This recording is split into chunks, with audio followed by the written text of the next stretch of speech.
at the Indiana Fever facility. Let's take a look at that. Okay, we got Kelsey, we got Sophie and KK back. Hey man, I'm ready for this, bro. I'm ready for the season to start. It's been, you know how much time we've waited to see Caitlin Clark back on the WNBA floor. I'm excited for this, man. I'm excited.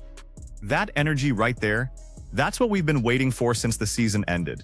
Kelsey Mitchell, Sophie Cunningham, and KK LeClerc back together at the Indiana Fever facility for the first time since the off-season chaos. But here's what makes this moment significant.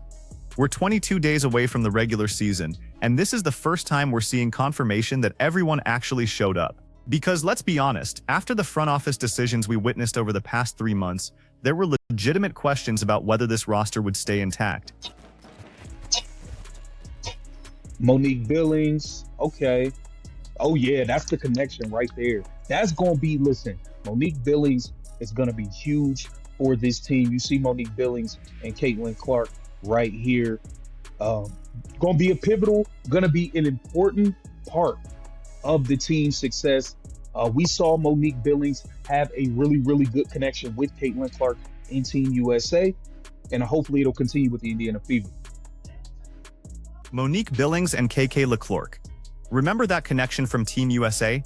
That chemistry wasn't accidental. During the international competition, Billings averaged 8.4 points and 6.2 rebounds while playing alongside LeClerc, and their pick-and-roll efficiency was among the highest on the roster. Now they're bringing that dynamic to Indiana, and it addresses one of the Fever's biggest weaknesses from last season: interior presence when Aaliyah Boston needs a breather. Last year, the Fever's defensive rating dropped by 12.3 points per 100 possessions when Boston sat. If Billings can replicate even 70% of what she showed internationally, that gap shrinks dramatically. Okay, we got Sophie, we got Caitlin and Kelsey, Lexi and Kelsey. It's almost like, yo, people was damn near scared Kelsey wasn't gonna be back. That's what it seemed like. We got Kelsey and Stephanie White. Oh God, we got to deal with that again. But hey, it is what it is. It is what it is. Everybody's back, man. Everybody's back. Yeah, everybody is back, man. It's an exciting time for the Indiana Fever. You got Aaliyah Boston and Kelsey Mitchell. But notice who's conspicuously absent from these early clips. No Caitlin Clark footage yet. And before you panic, that's actually strategic. Clark's been managing that ankle issue she picked up in the final weeks of last season, the high ankle sprain that limited her mobility in the playoff loss to Connecticut. The medical staff has her on a modified participation schedule for the first 48 hours of camp. She's there, she's participating in film sessions and walkthrough drills, but they're not putting her through full contact work until the training staff clears her completely. Smart move, considering she played through pain for the last 6 games of 2024. You know, training camp starts here in the next 2 days. We should be getting some media day footage as well, of players in the new uniforms and stuff like that. So this is all very exciting news, man. And we are this far away, guys. We are this far away from training camp starting, from the first preseason game. We are 22 days out from the first regular season game, guys. We are right there. We have made it. Mama, we made it. Okay, we got through a hectic CBA situation. We got through free agency. We got through the draft, even though we weren't happy with it. You know, definitely still not happy with it. But we got through. 22 days until the first regular season game. That's not a lot of time to integrate new pieces, implement Stephanie White's system, and build the chemistry this team desperately needs. Compare that to last season when they had 31 days of training camp before the opener. They're working with 70% of the preparation time while trying to make significantly bigger adjustments. White's installing a completely different offensive scheme than what Christy Sides ran. Last year, Indiana ranked 28th in the league in pace, playing at 95.2 possessions per game. White wants them pushing tempo to at least 98 possessions, which means conditioning has to be elite from day one. The CBA situation this offseason created additional complications. The new collective bargaining agreement, ratified in January 2025, changed practice hour restrictions. Teams can now conduct 6 hours of organized team activities per day during training camp, up from 4 hours under the old agreement. But here's the catch. Those additional hours can't be traditional practice. They have to be designated as player development sessions, which means coaches can't script plays or run team drills. It's individual skill work only. So White's working with a compressed timeline and restrictions on how she can use the extra time. That's why these first 72 hours are critical. She needs to establish the foundation of her system before they play their first preseason game on April 29th against Atlanta. Pardon if I'm butchering her name. She signed a developmental contract deal. Now, I felt like she should have gotten a real roster spot because she's a 6'4" shooter. Okay, and 6'4" shooters don't grow on trees. Okay, you drafted her in the second round. There's no guarantee that if she plays well, another team won't take her off of the market for you. You know, she can get a deal with another team if she plays good in preseason. So I felt like that is something that the Indiana Fever should have looked to secure. That's something they should have looked to secure, but they didn't. And here's where things get controversial. Justine Peebles, the second-round pick out of Vanderbilt, just signed a developmental contract instead of getting a standard roster spot. That's the first developmental deal in Fever franchise history, and the decision reveals exactly how the front office views this roster construction. Peebles is 6'4", shoots 38% from three-point range, and addresses a genuine need: floor spacing at the forward position. Last season, Indiana's power forwards combined to shoot 29% from beyond the arc. 29%. That's why the paint was constantly clogged, why Boston couldn't operate in the post, why Clark's drives to the basket met help defense every single time. Peebles solves that problem. Put her on the weak side corner, and suddenly defenses can't sag off to help. But instead of securing her with a guaranteed contract, they're gambling with a developmental deal. Under the new CBA rules, developmental players can participate in all team activities and can be activated for up to 12 games during the regular season. But here's the risk. If Peebles shows anything in preseason, any team in the league can offer her a standard contract, and Indiana has no matching rights. They'd just lose her. Developmental deal says about Indiana Fever's roster plan. Okay, the Indiana Fever signed one of their WNBA draft picks to a developmental contract. Okay, the Indiana Fever made some noteworthy selections in the WNBA draft. The Fever took point guard Raven Johnson of South Carolina with the 10th pick in the first round, which became a talking point due to her previously being Aaliyah Boston's teammate with the Gamecocks and Caitlin Clark's opponent from her Iowa days. Now, listen, at the end of the day, Raven Johnson is a part of the team now. I'm going to root for her to play well alongside Caitlin Clark. If I see any funny business with them trying to play Raven Johnson at point guard and Caitlin Clark at small forward, best believe I'm going to address it. But up until then, I'm going to root for Raven Johnson the same way I root for all the Indiana Fever players to play well, because I root for Caitlin Clark.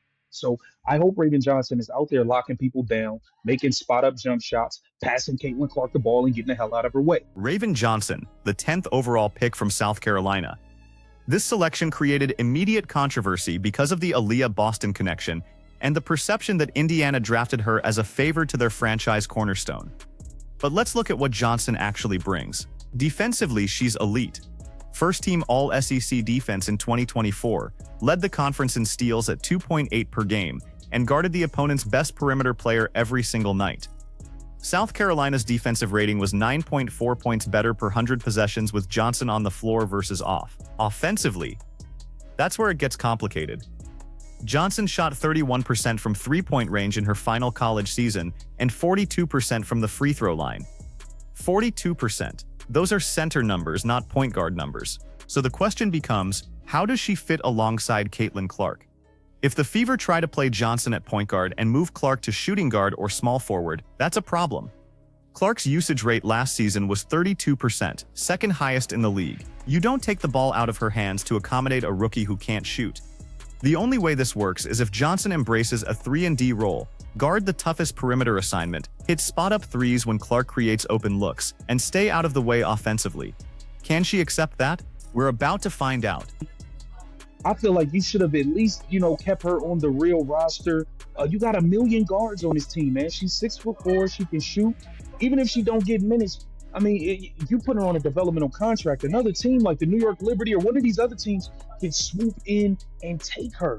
So I don't know about this. And if she shows anything in preseason, she could be... Media Day is coming in the next 48 hours. That's when we'll get the official roster photos. the new Nike uniforms that leaked online last week, and the first press conferences with Stephanie White and the veteran players. But more importantly, that's when we'll hear how White plans to deploy this roster. Does she start Kelsey Mitchell and Caitlin Clark together in the backcourt?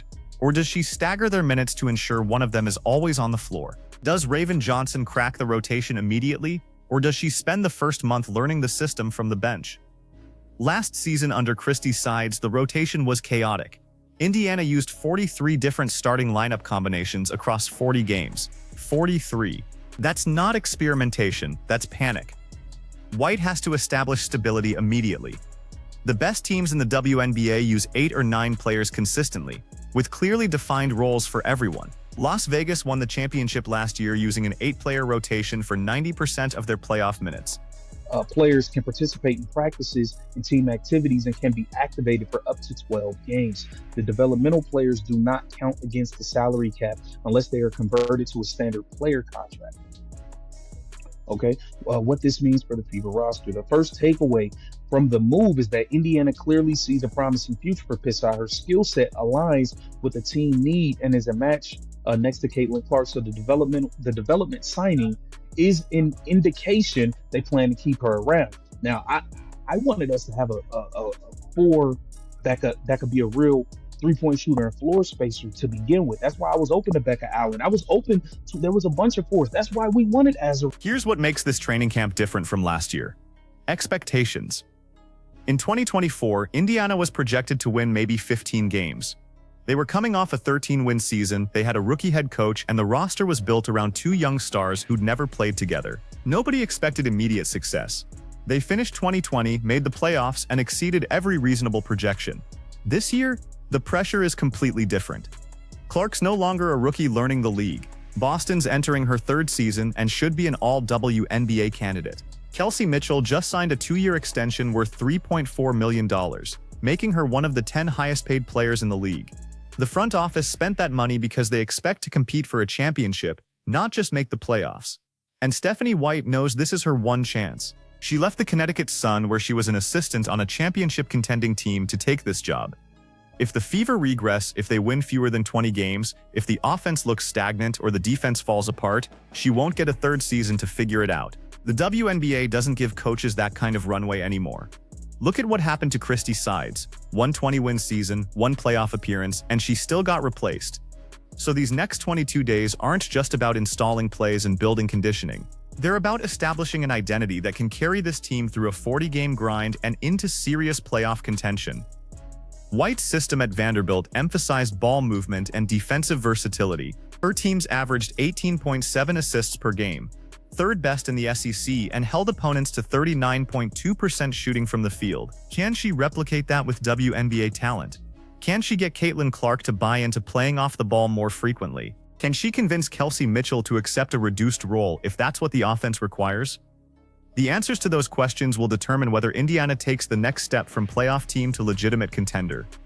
Because in the WNBA, the gap between good and great is razor thin.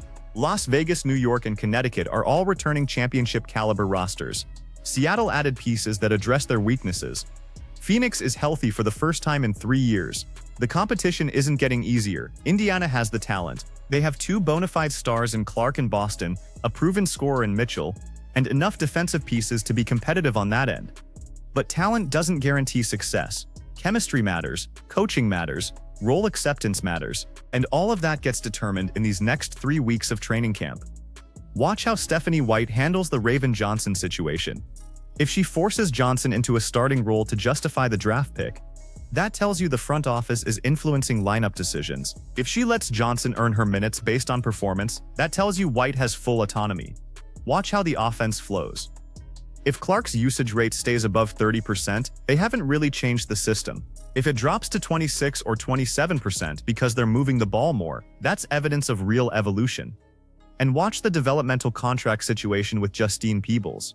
If she's lights out from 3 in preseason and another team swoops in with a guaranteed deal, that's organizational malpractice. You don't let a 6'4" shooter who fits your system walk away because you wanted to save roster flexibility. The Indiana Fever are back. Training camp is underway. The pieces are in place. Now we find out if Stephanie White can turn potential into performance. 22 days until we get our first real answers. Make sure you're subscribed because we're covering every development, every lineup decision, and every controversy that emerges from this camp. Drop a comment and tell me your prediction. Does Indiana win 25 games this season, or are we looking at another 20-win ceiling? Because I think if everything clicks, if Clark stays healthy and White's system translates, this team can win 28 games and secure a top 4 seed. But if the chemistry doesn't develop, if the role confusion continues, we might be looking at regression. What's your take?